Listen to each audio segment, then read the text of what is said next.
Hello everyone, welcome to you our YouTube channel Success Point Saidpur. My dear friends, UP board high school के लिए मैं आज poetry का lesson number 2 इस video में हम लोग पूरा डिस्कस करेंगे, जो यूपी बोर्ड वाले बच्चों के लिए लॉकडाउन में काफ़ी महत्वपूर्ण है और आप जो है कि घर बैठ करके आप अपने एग्ज़ाम की तैयारी अच्छे से कर सकते हैं। तो इस वीडियो को आप शुरू से अंत तक देखिए, क्योंकि यहाँ से आपका 4 या 6 नंबर जो है कि परीक्षाओं में कंप्लीट है। तो आज का जो लेसन है, तो लेसन का नाम है साम ऑफ लाइफ, यानी द साम ऑफ लाइफ का तात्पर्य होता है जीवन का उद्देश्य, या तो जीवन का भजन भी कह सकते हैं। साम का तात्पर्य भजन होता है और लाइफ का तात्पर्य जीवन है, जिसको लिखने वाले जो हैं हेनरी वर्डवर्थ लॉन्गफेलो जी हैं। तो हेनरी वर्डवर्थ लॉन्गफेलो जी का जन्म जो है कि 27 फरवरी 1807 ईस्वी को हुआ था और उनकी जो मृत्यु है वह 24 मार्च 1882 ईस्वी को हुआ था। तो चलें हम लोग जो है कि पैराग्राफ को स्टार्ट करते हैं। और यदि हमारे चैनल पर पहली बार हैं तो आप इस चैनल को सब्सक्राइब कर दीजिए और दोस्तों के साथ लगातार इसे शेयर करते रहिए। जितने भी यूपी बोर्ड के बच्चे हैं, छात्र या छात्राएं, सभी तक जो है कि यह पहुंच सके। ठीक है, तो आज का यह आपका जो है कि सिलेबस स्टार्ट करते हैं, जिसमें है कि life is real, life is earnest and the grave is not its goal, dust to art to dust returnest was not spoken of the soul. यानी लाइफ इज रियल, रियल का तात्पर्य वास्तविक, real का तात्पर्य जो है वास्तविक होता है, जान लीजिए।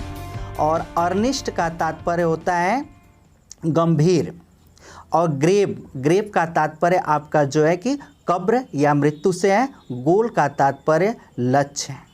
ठीक है, तो इस 2 लाइन का अर्थ आपका हिंदी अर्थ होगा, हिंदी में अनुवाद जो होता है कि life is real, life is earnest and the grave is not its गोल।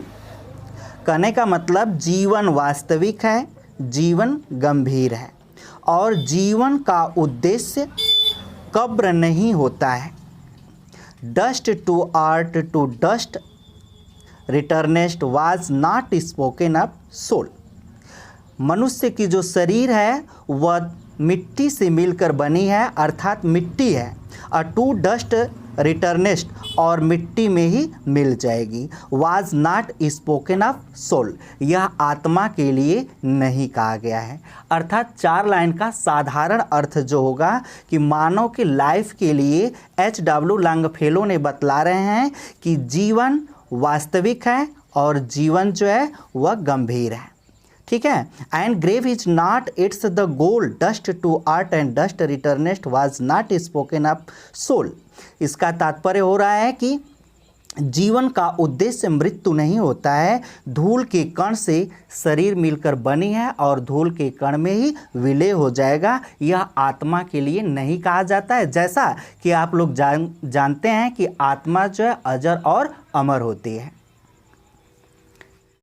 चलें सेकेंड पैराग्राफ पर। Not enjoyment and not sorrow is our destined end our way, but to act that is tomorrow finds us further than today. Enjoyment का तात्पर्य या हिंदी जो होता है आनंद होता है, और सारो का तात्पर्य दुख। इज आवर डेस्टिड का तात्पर्य जो होता है कि पहले से निश्चित होना, और वे का तात्पर्य होता है आपका रास्ता।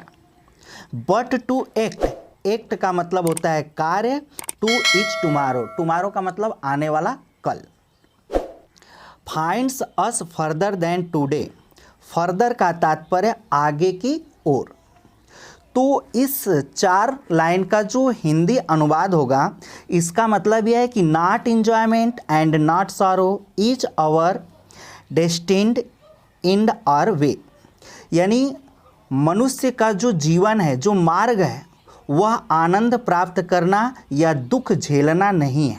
ठीक है, is our destined in our way, उनका उद्देश्य इस प्रकार कार्य करना है कि but to act that each tomorrow finds us further than today, जिससे कि हम आज की अपेक्षा कल जो है कार्य को और प्रगति पर लाएं।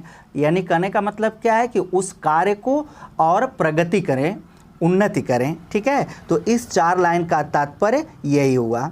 ठीक, तो next point, in the world's broad field of battle, in the bivouac of life, be not like the dumb driven cattle, be a hero in the street. World का तात्पर्य संसार से है, और इसके बाद ब्रॉड, ब्रॉड का मतलब विशाल क्षेत्र। ठीक है, और बैटल का तात्पर्य युद्ध क्षेत्र से। और इसके बाद आपका दिया है विबुएक, विबुएक का तात्पर्य जो होता है वह आपका कैंपस होता है, सिपाहियों का जो खुला हुआ कैंपस है उसके लिए यह वर्णन किया गया है। तो इस 2 लाइन का अर्थ है कि in the world's is broad field of battle, in the bivouac of the life. यानी इसके तात्पर्य हो रहा है कि इस मनुष्य का जो शरीर है इस विशाल काय क्षेत्र में खुले हुए शिविर की तरह है, जिसमें अपने जीवन को व्यतीत करना है। ठीक है, be not like dumb driving the cattle, और अपने लाइफ को जो है कि पालतू पशुओं के समान गूंगा बन करके न छोड़ें।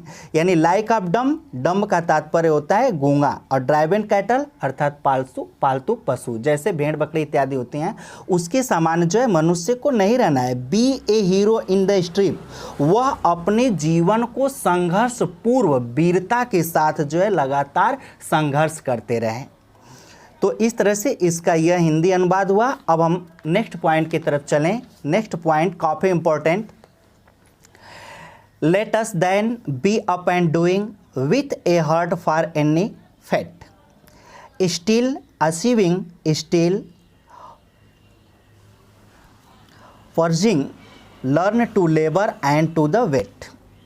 तो इसमें आपका जो फर्स्ट की 2 लाइन है कि let us then be up and doing with a heart for any fate, तो इसका तात्पर्य है कि हमें उठकर काम में लग जाना चाहिए और भविष्य में होने वाले किसी भी बात के लिए साहस जुटा लेना चाहिए। स्टिल अचीविंग, अचीविंग का तात्पर्य है प्राप्त करते हुए, और इसके बाद परसिंग का तात्पर्य होता है पीछा करते हुए।